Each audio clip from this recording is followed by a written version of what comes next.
Welcome to the Bright Room podcast.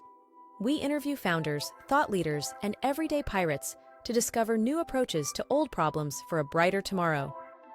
Well, because there were actual canaries in coal mines that were taken to coal mines to serve as detectors of carbon monoxide. And it's not because they're broken or weak, but they're more sensitive to toxic air because birds have more intense air metabolism. They become air on inhale and on exhale. By design, that's what allows them, to fly and sing and do all the bird things. And it also obviously makes them react to toxic air faster. So let's say in UK, that was a practice all the way through 1980s. And when the air is good for canary, that meant that was good for the miners. If canary is not doing well, then the miners need to evacuate. So the way I think about neurodivergent people are canaries in the workplace. If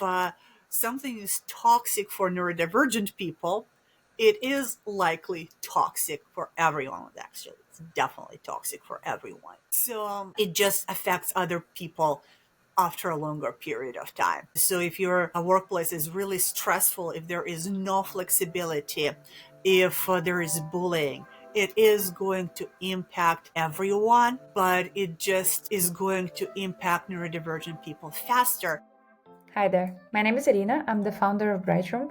Just wanted to give some context about what we do before we dive into the episode. Bright Room is a holistic learning and development platform for scaling startups. Coming from my corporate experience in Fortune 500 company and also as a coach, one thing that I noticed is that most issues in the company and in general, the source of all misery, whether it's just project-based or personal well-being of the employees. The root cause of all of the issues there just comes down to communication skills, collaboration, and ultimately just personal development, because issues, they rarely come from some hard skills or from lack of knowledge, because it's pretty easy to obtain these days.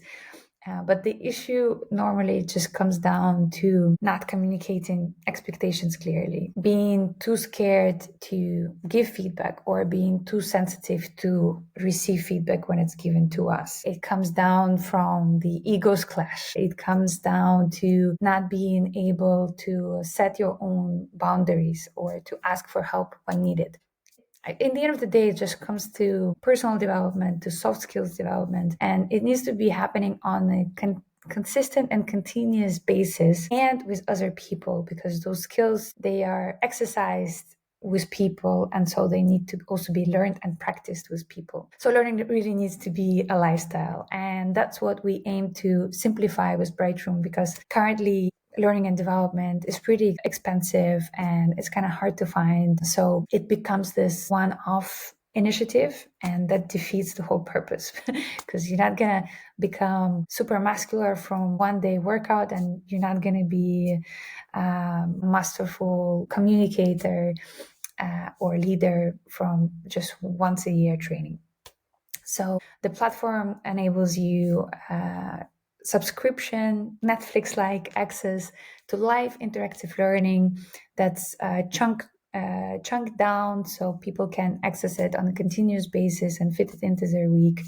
And subscription starts from 39 euros per month, so everybody can afford it.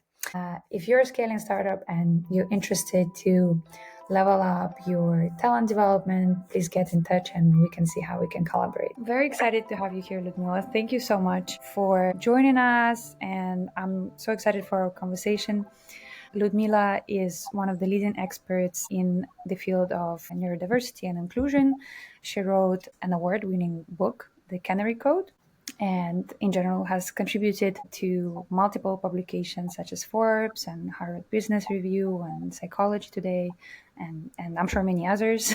I also must say I really like your writing style, Ludmila. I just started listening to your book and I really like the way that you deliver your knowledge. So yeah, very, very excited for this conversation. Maybe before we dive into, asking all of the questions that I and everybody else has about neurodiversity, Maybe you can share a little bit about who you are and what led you also to this topic, led you to dedicate.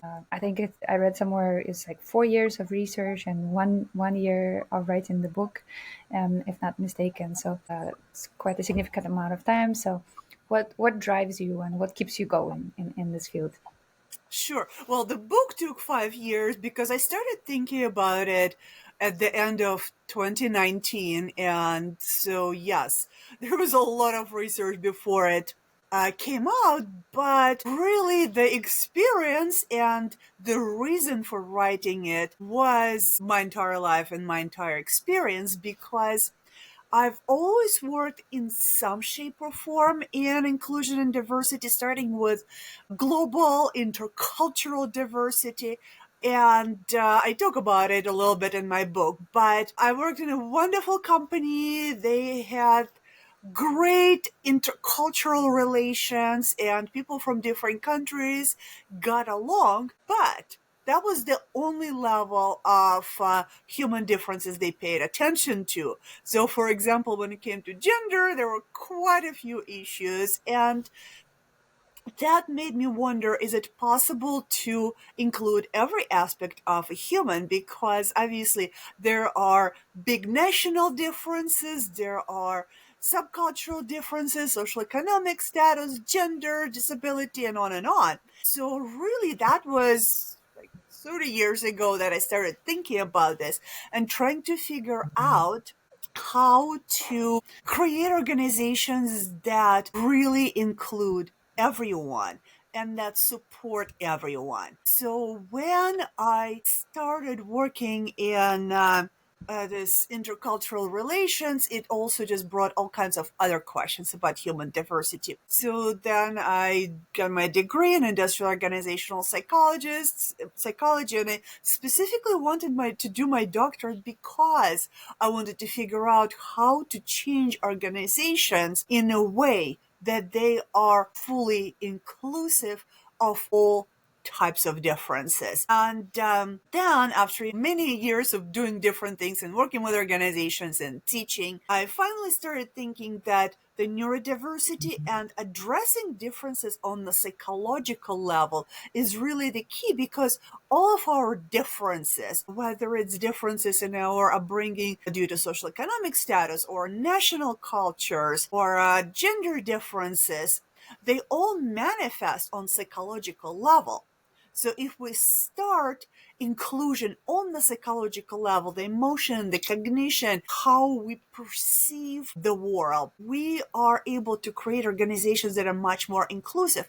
And if we pay attention to the most marginalized populations, and no other group has 85% unemployment rate as autistic people with college degrees. If you can 80, fix 85?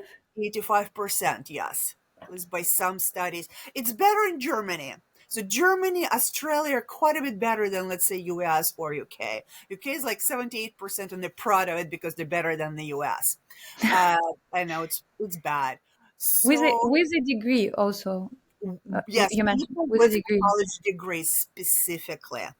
Yeah, So that's crazy. obviously there's talent, but there's something in organization that systemically prevents that talent from fulfilling their potential. So I just wanted to identify and remove those barriers. And the idea is that when you remove those barriers, many other people are also going to be happier and more productive.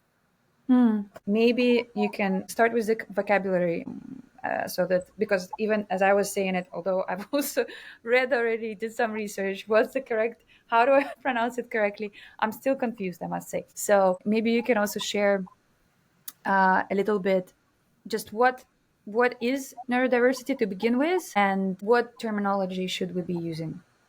Well, neurodiversity is a characteristic of humanity. So there's biodiversity in, various life forms, and there's neurodiversity in how our brains function, in how our entire nervous system functions. So how we perceive the world. Are we more or less sensitive to sensory input? How we think. Do we rely on words or on images?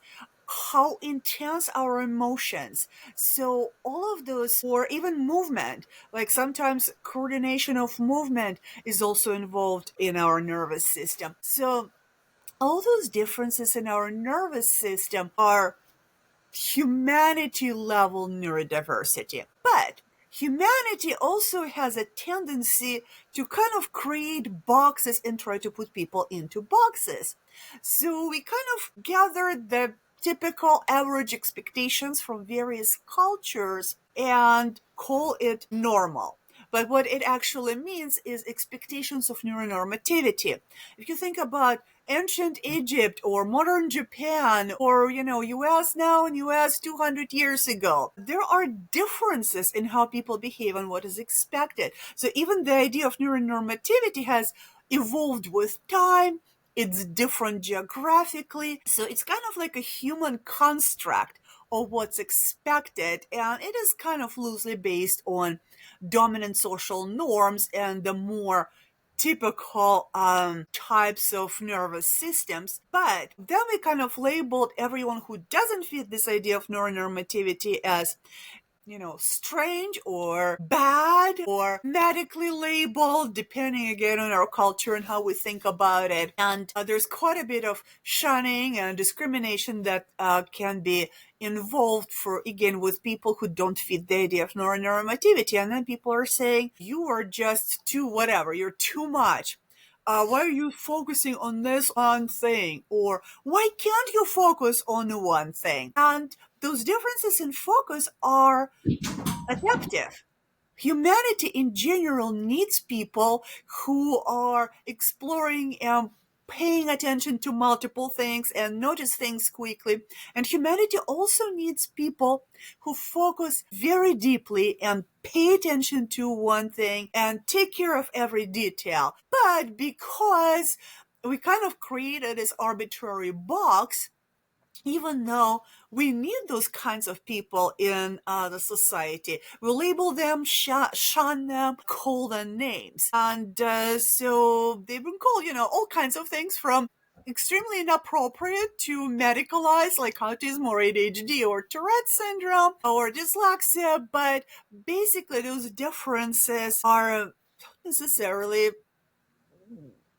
anything bad or wrong. In many cases, like those differences in attention are necessary. So then we call those people neurodivergent when we're coming from neurodiversity perspective, rather than saying you are a bad person and you need to behave better, or you are unwell and you need to be treated. We just say, you're a different person, you have different kinds of strengths. Let's develop those kinds of strengths and just match your talents with what you do best, because again, there are jobs that require a lot of attention to a lot of things, or deep processing, or the higher level of emotional sensitivity or lower level of emotional sensitivity. So let's just find a good fit for your differences rather than trying to fit you in a box that is going to squash you.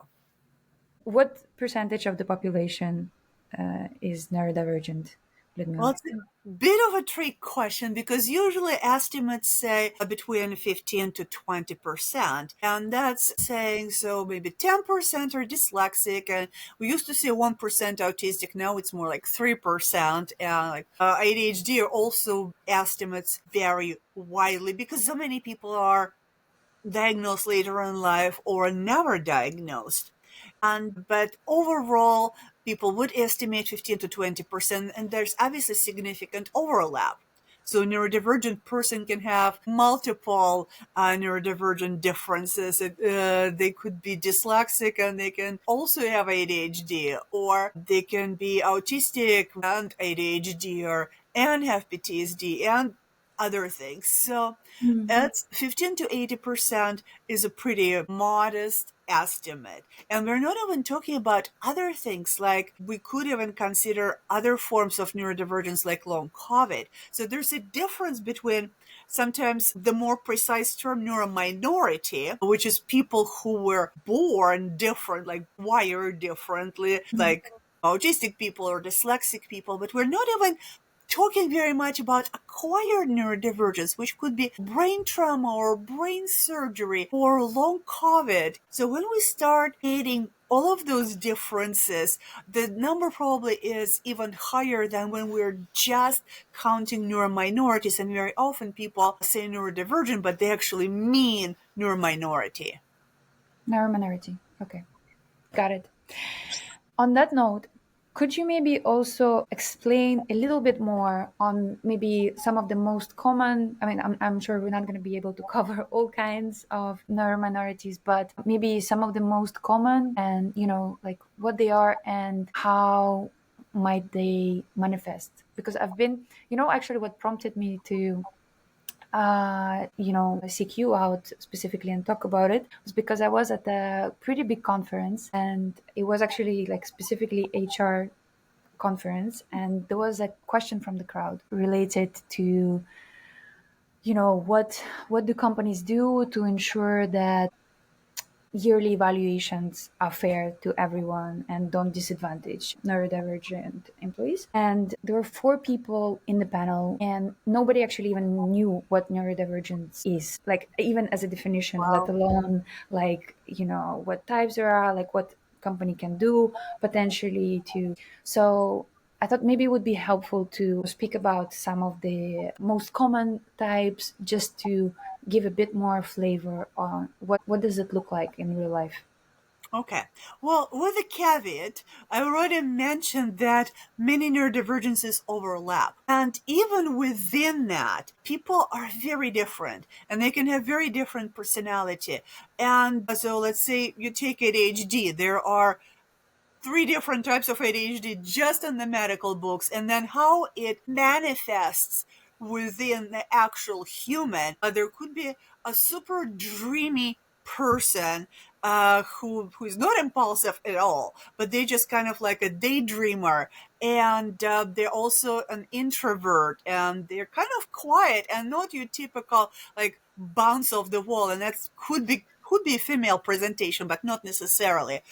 Or it could be an extroverted, impulsive ADHD who might be a little bit more consistent with the stereotype. But they're very different and they need different things and they're differently treated by the world. And people say, well, autistic people are XYZ. Well, there are autistic people who, let's say, need very specific directions. And like they say, you always give autistic people specific directions. I'm an autistic person. If you give me specific directions, I'm going to go like, it's awful. I don't like specific directions. I like hard tasks that I can figure out on my own and give my brain a good exercise. So there are autistic people who love working super independently without anyone interfering with our creativity. Just like give me a big goal and let me just go for it. So even within one label, there are tremendous differences. But all of those people can experience issues in performance evaluation. If our performance evaluation, as unfortunately very often is, even though it's not supposed to be, is personality based. So very often it's like how you come across and whether I personally like you really is weighted much more than the deadlines and submits work that's of high quality or brought in that many clients or whatever it is. Very often managers ignore all that, ignore the actual objective performance and just basically go by I like you, I don't like you. And people don't like those who are different from them. Mm. And considering that on average, most managers are going to be neurotypical, even though not necessarily, and we need more managers who are neurodivergent.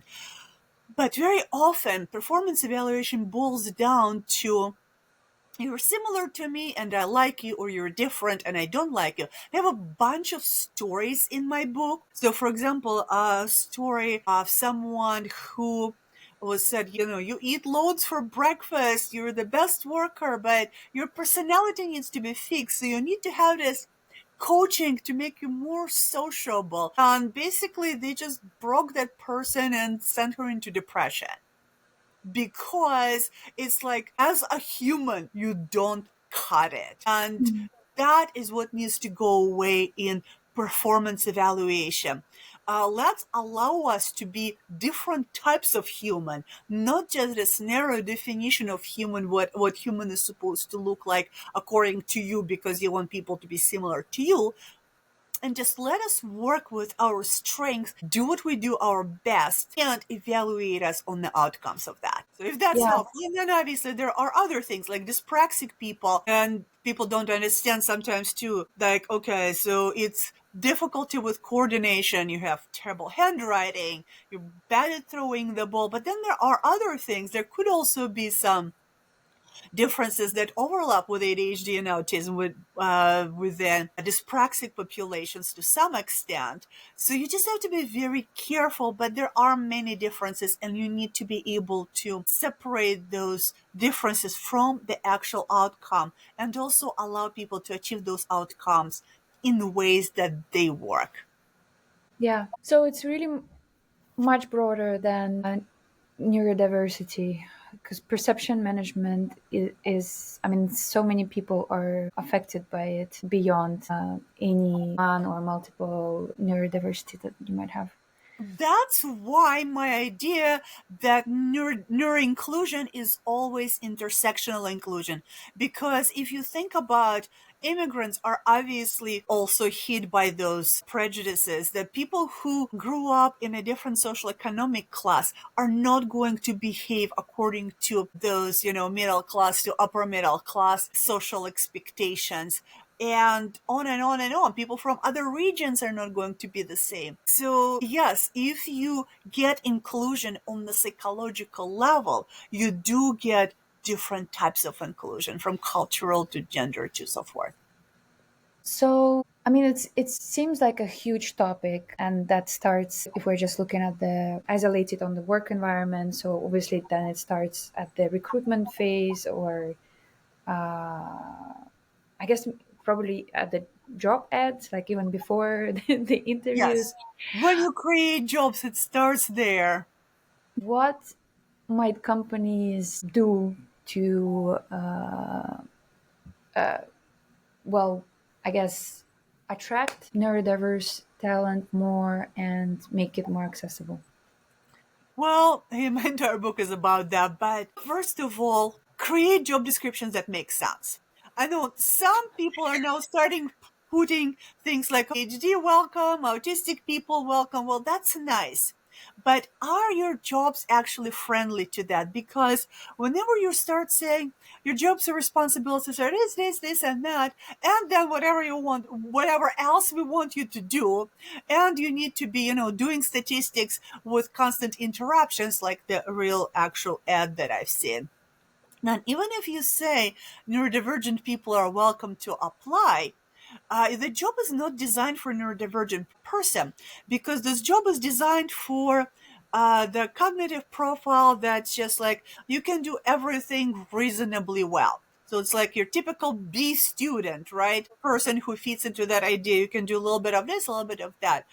Jobs for neurodivergent people really need to focus on the area of talent. And if you're doing statistics, we probably don't want to be interrupting you with phone calls because that doesn't make sense to begin with, but especially for a neurodivergent person. So you need to think about those jobs and create jobs that align with the actual real profiles of talents that people are likely to have, and not say and other duties as assigned, and yeah, so I hired you because I want you to do this deep focus work, but I'm also going to put you in charge of the phones or whatever, supervising 18 interns. Obviously, making it ridiculous, but you hire a person for deep focus, and now you're making them do things that are interruptions to to that deep focus. Doesn't make any sense. Or you hired someone because you thought, oh my gosh, they just is the best, most dynamic salesperson. I'm also going to make them do books because I'm, don't want to hire an accountant. Well, that doesn't work, because again, you're potentially pushing this person to work not with their strength. So that's where the thinking needs to start before you start putting, neurodivergent people welcome to apply. And before you start pushing business case, which actually many underrepresented people find offensive. You only want me because you think I'm going to improve your profits. Well, how about me as a human? Yeah. So it's about really working with the individual strengths of each person. Exactly. So I guess the within the company culture that there should be some level of flexibility involved that allows for this I guess uncovering of the strengths and because I imagine that would take some time as well to like find yeah, well, like for the person also to for themselves to really know themselves and know where their strengths really lie and how to apply it in a specific context of any given work environment. Yes. And obviously it needs to start with education, because education also tries to squeeze people into boxes and does not allow them to explore their strengths. So it needs to start much earlier with educating parents and educating people who are in charge of the education system, not teachers, because teachers basically do what they're told. But educating people who are telling teachers what to do and setting those rules. Yeah. Anything else on this systemic level that you feel like right now in the maybe there are some practices in the workplaces that are kind of, I don't know, we've always been doing it that way and we haven't really thought about it, but actually they are disadvantaging certain groups of people. Well, the easy one is in-person work versus ability to work from home. For many neurodivergent people, working from home is like absolute salvation. And people report that their lifelong physical conditions improved. Again, there's stories in my book about that.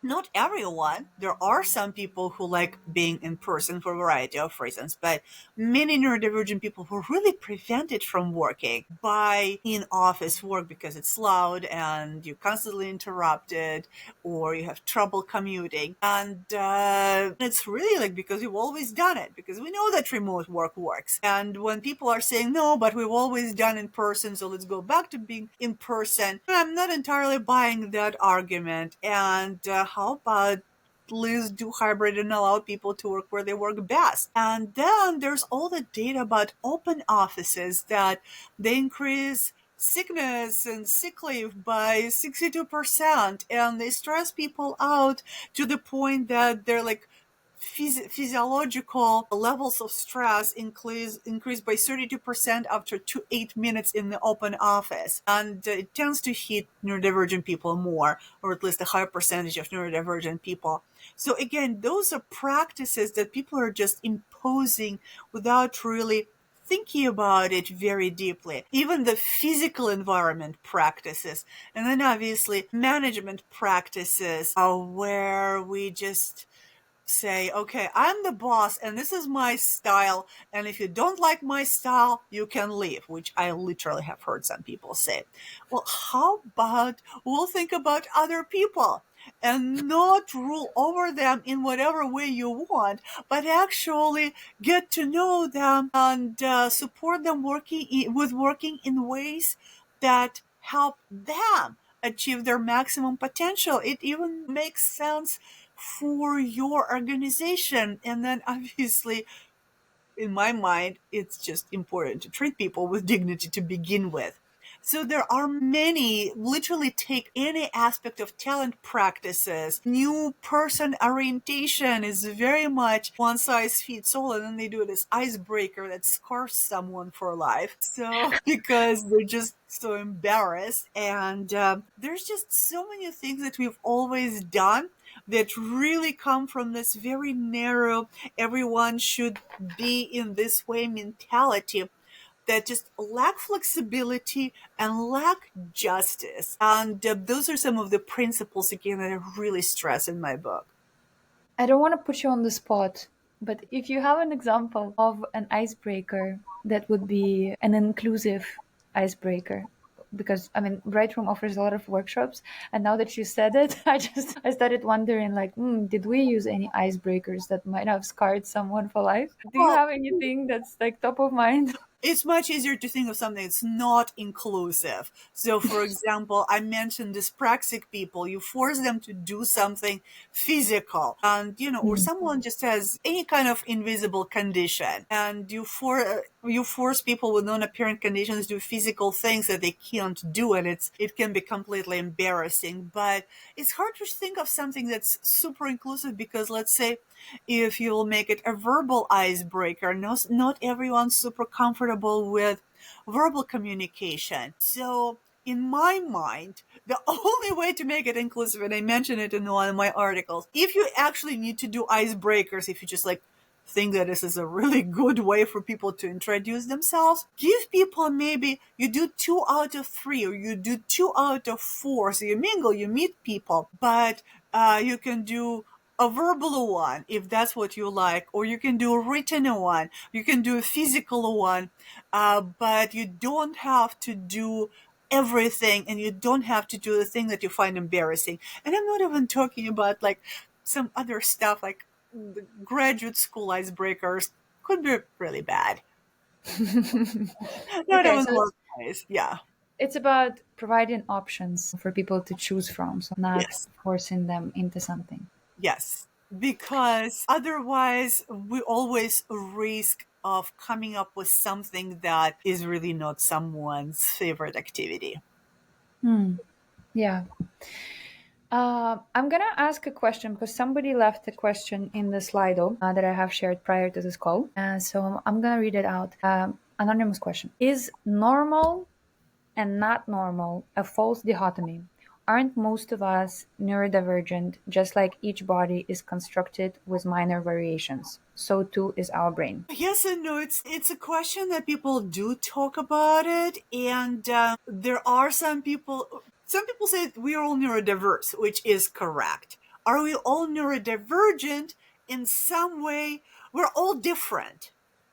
So we're all different, but how far you are from the average is how usually people define if you're neurodivergent. If you fall maybe within, like the middle 60% or whatever, then maybe you kind of fall within the general neuronormativity. But if you are somewhere, at 98th percentile or something, then maybe you are different. So everyone is different. That is true. But if everyone is neurodivergent, then everyone is different. And everyone's differences need to be considered. But I'm not entirely sure if everyone is neurodivergent, then like, what's the point? I would say that as people are all neurodiverse and everyone needs to be considered. But so the way we think about it is, can you meet neuronormative expectations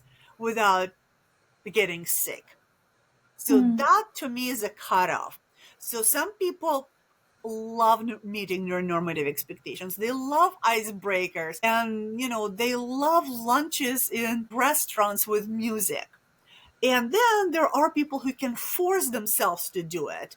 But if they force themselves long enough and mask long enough, they'll get sick from doing it and from meeting neuronormative expectations. I would consider those people neurodivergent, and then people who just cannot do it because they'll faint within 2 minutes of the loud environment. Those people are neurodivergent. So that's how I think about it right now. I might kind of think about it more and define its expectation, but that's how I would answer it at this point. We're all neurodiverse, but if we're all neurodivergent, then the neurodivergent doesn't make sense, because then, yes, the normal doesn't exist, but neuronormative does. So that's the point. And our ability to meet neuronormativity standards and perhaps even enjoy it is very different. So in one society, you could actually be meeting neuronormativity standards, and another society not. So it's even fluid. So whether someone is neurodivergent or not could actually depend on the part of the world where they live in and how people communicate there. But I Can you wouldn't give say some specific examples? Sorry to yes. interrupt. So let's say there are cultures that are very direct communicators. So for example, if you are in Netherlands, you're going to have very direct communication. If that's also how you're wired, you're going to have a little bit easier time.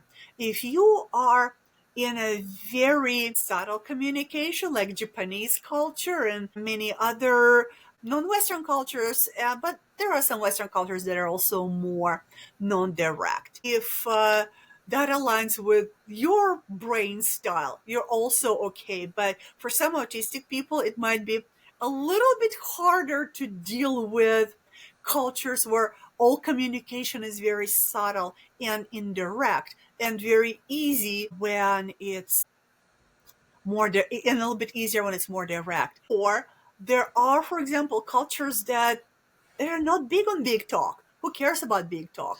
And there are cultures who are very big on big talk. And I think you're laughing because you know what I'm talking about. And so those differences, the national differences, can move the neuronormativity box just enough that some people might feel like they fit more with their neurodivergent brain in some cultures, and they kind of fit neuronormativity of that culture, but not the neuronormativity as defined by another culture. Yeah. So Now, it's fluid. that's super interesting. As you were talking about it, it made me think that it might probably also depends within the family context so much already. Like, so I don't know if let's say you have this stereotypical ADHD and you were born into a very creative family, then they will totally embrace it and they will be like, yeah, you're like so creative, you're doing so many things at once. That's just what I do as like your mom or your dad, and they embrace it. Whereas maybe if the same baby was born into, I don't know, like a family, again, I'm just thinking in their stereotypes, but like some very structured academics that really value, like you sit down, you finish one task, you go to the other one, then they will perceive it completely different. And with that, convey a very different feeling to this child because now they don't feel like they are appreciated as they are, but because they don't fit into this particular expectations. Yes, absolutely. So, for example, I'm not just autistic, I'm dyspraxic. And my parents, I mean, everything got fixed in our house. Like they, they like everything was meticulous, done with hand sewing, like anything repair. And I was just, you know, just completely didn't fit because I just can't do anything with my hands, and it just they did not appreciate my strength at all. So yes, that can definitely be happening on the family level as well. Sam Plotnik is asking, to what extent is pushing toward neuronormativity just a feature of the workplace which we cannot do anything about? To significant extent, it is a feature of the workplace. It's also a feature of humanity, but I think that we can always do something about it. And yes, adopting is what people are sometimes telling us to do, and they say like mask harder. Basically, that's your only rule as a neurodivergent person in the workplace. But those things are social norms. And social norms are changeable. And social psychology experiments show that you can actually change social norms pretty quickly if you have enough people and if you have a strong minority, like 25% of people can change social norms. So if, let's say, your social norm is you are rejected unless you go and drink with everybody after work, that social norm can be changed if a strong minority is going to propose, well, how about we also have other ways to socialize, like coffee in the morning or quiet lunches or other things. And over time, by inviting people to like alternative events and doing some other ways in which people can get to know each other, you can actually tweak that social norm. So there's a whole set of social norms in the workplace that different organizations can have very significant differences in how inclusive they are. And you don't even necessarily have to be a boss to help change those norms.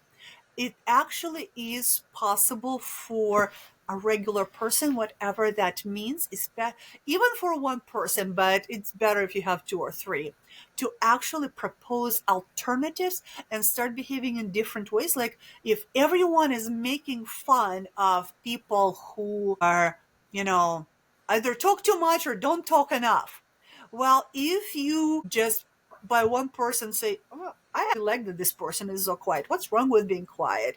And like, well, it's nice to have someone chatty, and then when we can have a chatty client, then she can go and enjoy chatting with them and leave the rest of us alone. So just even reframing all those things that people might be making fun of as strength over time can change norms, maybe not in the entire workplace, but it can make a difference within your particular work unit, whether it's department or a team or whatever it is. And you may not necessarily be able to change, Fortune 500 as an entire organization, which actually some ERGs are quite capable of at least making significant change even in large organizations. But what matters to one person the most is their experience within their specific work unit.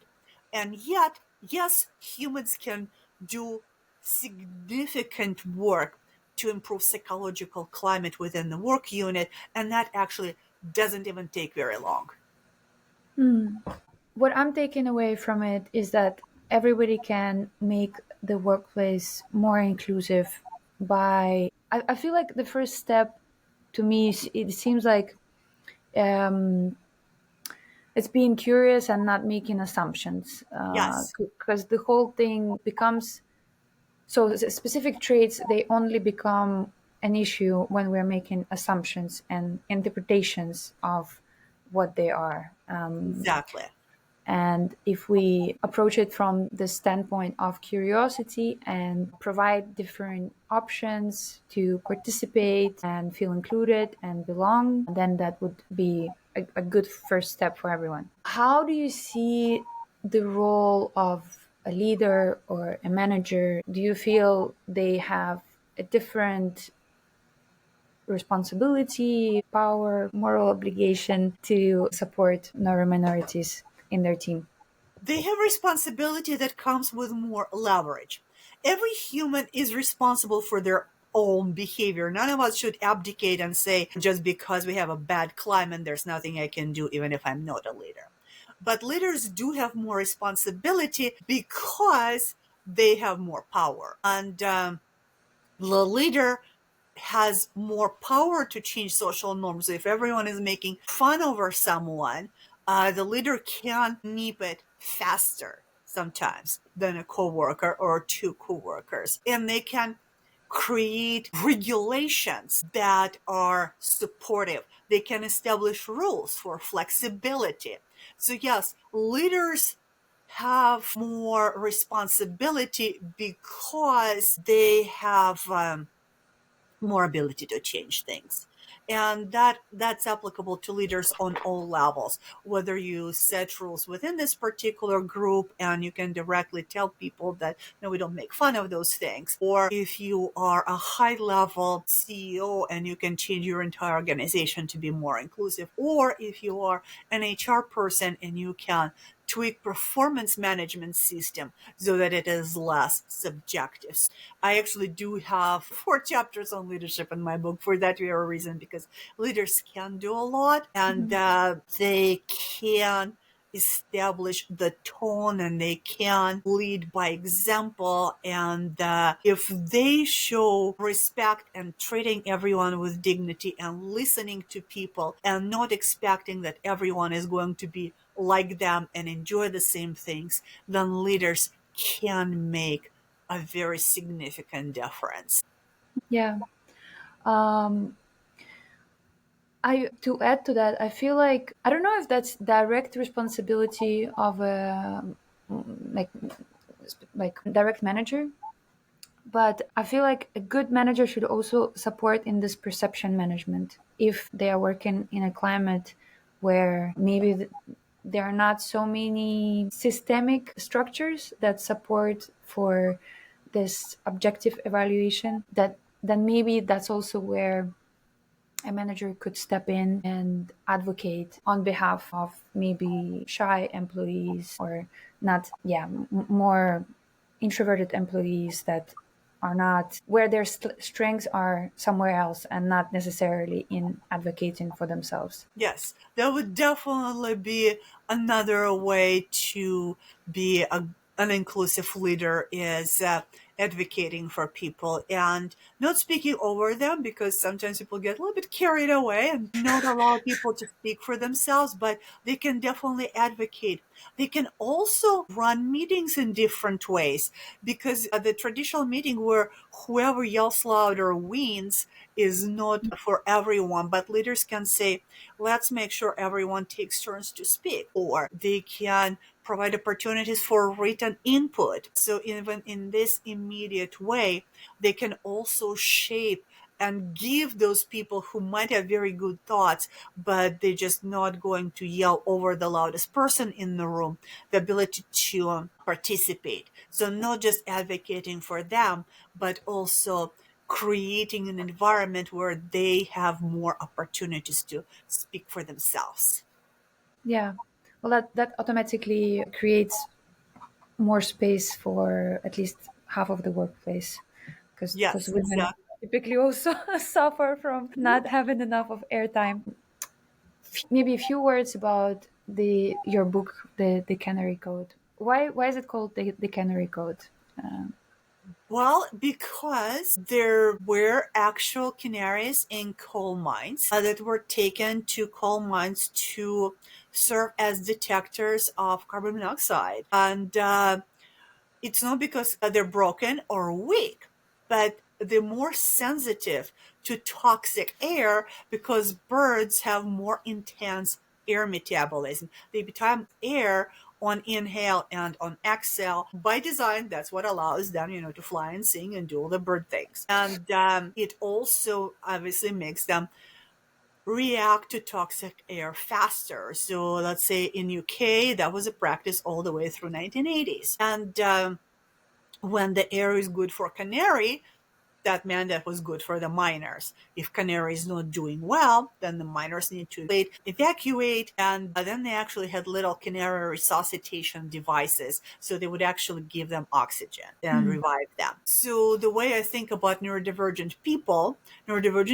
are canaries in the workplace. If something is toxic for neurodivergent people, it is likely toxic for everyone. Actually, it's definitely toxic for everyone. So it just affects other people after a longer period of time. So if your workplace is really stressful, if there is no flexibility, if there is bullying, it is going to impact everyone, but it just is going to impact neurodivergent people faster.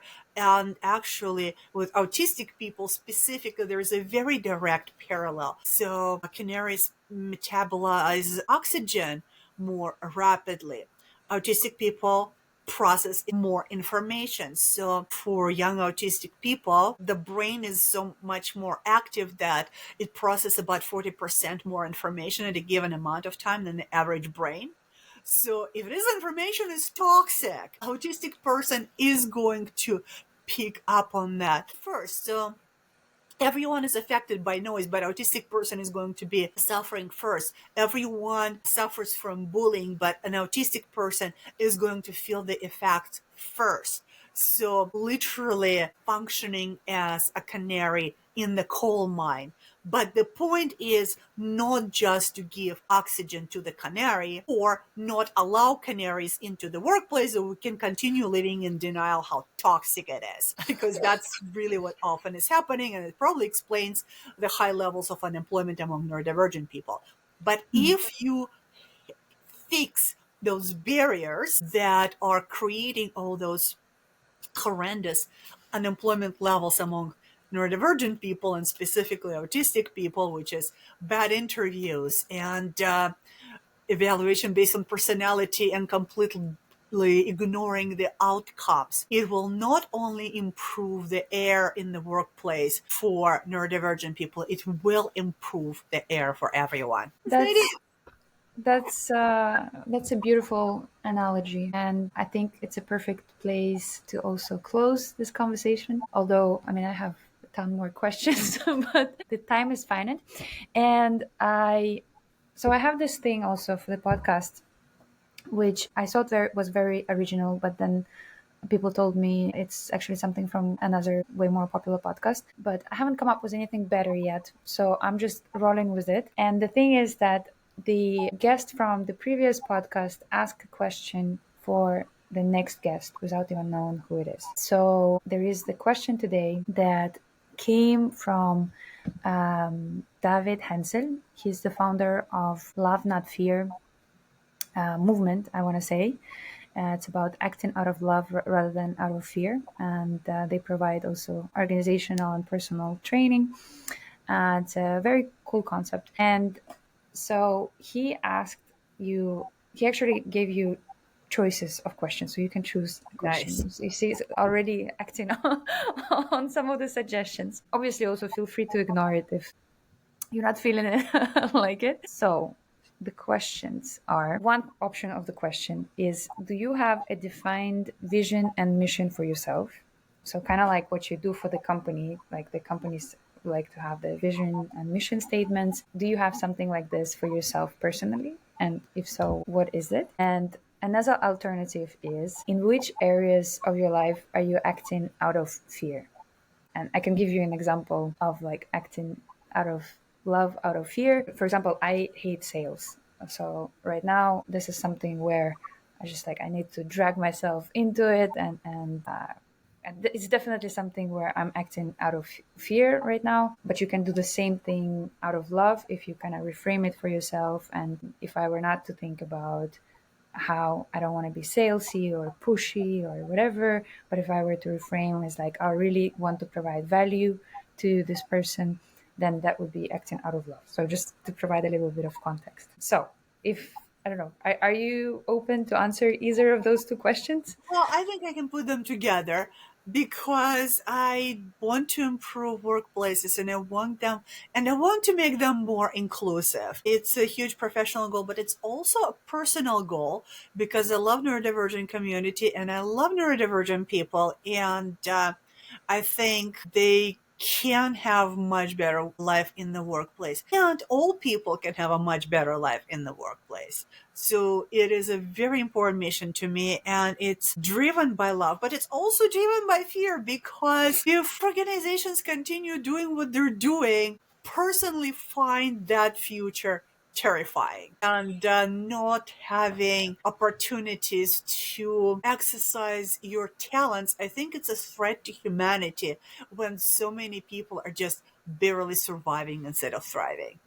Yeah. Yeah. I heard, I don't know if that was like a research or somewhere, but I heard somewhere that basically when, let's say, neurotypical people go into the interviews, they are focusing on being the best selves, like showing their best selves.